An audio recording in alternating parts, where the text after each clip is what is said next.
నా సజెషన్ ఏంటి అంటే, ఒక ఇల్లు మీరు తీసుకొని కట్టలేని పరిస్థితిలో ఉంటే, అట్‌లీస్ట్ మీ ఇంట్లో వాళ్ళ మీ అన్నయ్యో, లేకపోతే మీ తమ్ముడో, లేకపోతే మీ సిస్టరో ఎవరైనా అమెరికాలో ఉంటే వాళ్ళో మాట్లాడి, ఇంటి వాల్యూ బయట రూ. 1,00,00,000 ఉంది.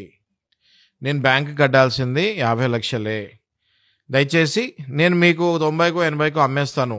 అదేదో మీరే కొనుక్కోండి. నేను నా అంగీకార పత్రం బ్యాంక్‌కి ఇస్తే చాలు. బ్యాంక్ ఆ ప్రాపర్టీ మీకిస్తది. అదేదో మీరే కొనుక్కోండి.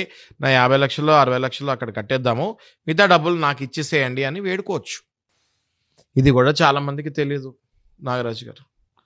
తెలీక వీళ్ళు బ్యాంక్ బిడ్డింగ్‌కి, ఆక్షన్‌కి వదిలేస్తారు.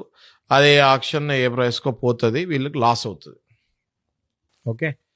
So, one time settlement OTS నాకు కావాలి అని అడగాలి.